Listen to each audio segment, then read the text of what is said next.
So, Sergeant Bill, part of criminology, of course, is victimology. And what we know about that topic and study is there are three levels or areas: primary, secondary, tertiary.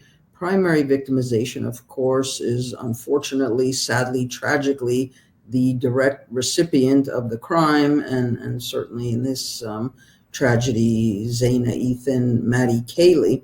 Secondary victimization, of course, now becomes the family members, the loved ones who have to deal with the pain, suffering, and trauma. And then tertiary really is the rest of us, meaning we may not know these family members directly, but we are just so shocked and sickened and saddened by this that it affects us as well. And something else, of course, regarding murder and death, particularly, is the manner in which people grieve depending upon who the victim is. So, in other words, if we lose a parent, we understand that as our connection to our past. That's our history. The loss of a spouse, our connection to the present, the person with whom we interact daily. But the children, the death of a child, and particularly the murder, that is our connection to the future. And many forensic psychologists believe that that is the most difficult loss of all, the loss of the child. Absolutely. Matt, you have a fan in the chat. Lucy Lou, Matt, I love the way you treated Julie Kubia's mom and Sam Herr's parents. I found it touching how you never forgot the families in that case. Your thoughts? Oh, it's very nice for her to say. That's a perfect example of what you guys were just talking about. Actually, that was the Daniel Wozniak case. That was the guy who murdered his war hero neighbor to get at his combat pay, and it was one of the most diabolical cases ever. He murdered an innocent young woman and staged it to make it appear as if his real victim, Sam Hare, the first victim, had murdered her, and that's why he was in the wind. And it was all over trying to get at $60,000 of combat pay from Afghanistan.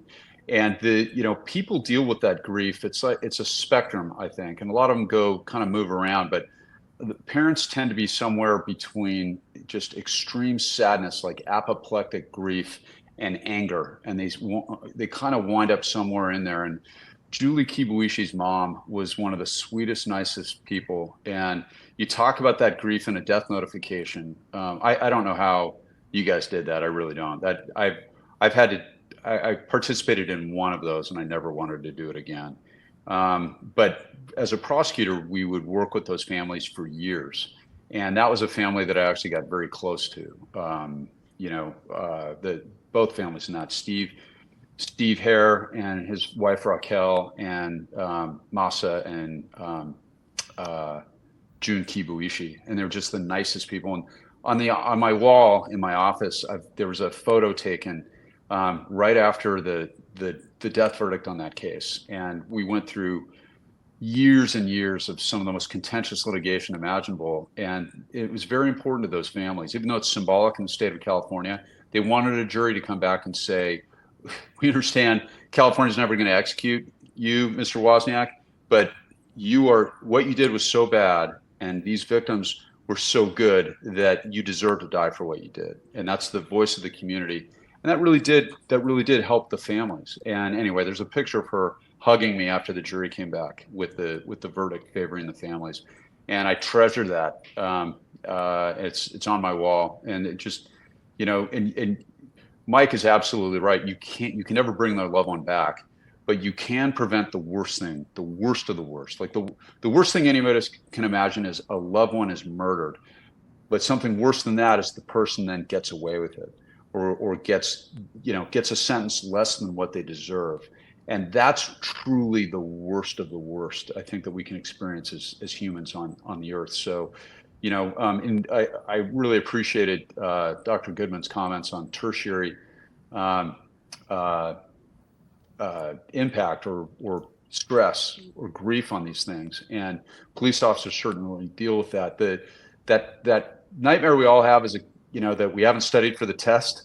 Like the one that we have where you go up and you forgot to drop the class, or That gets replaced for a lot of prosecutors because it's not the scenes that traumatize you. It's not the gore, the decapitations, or the decomp cases. That stuff is like just haunted house. You can compartmentalize that. It's the responsibility on your shoulders of trying to bring justice to those families, and especially on the difficult cases, the cold cases, the tough ones, the ones where there's a really good defense, and you wake up in the middle of the night a lot thinking that you don't want to let those people down. And my haven't studied for the test dream has been replaced by I'm standing up in front of a jury, and I've had this one 1,000 times at least. I'm standing up in front of a jury and they're not listening to me, and I'm trying to make this argument and they're not paying attention and they're shaking their heads. That is my nightmare. I think I probably have to go back to therapy now because I've been having that dream a lot lately. That's assistant DA PTSD. Yeah. We have cop PTSD. You have DA PTSD. Yeah.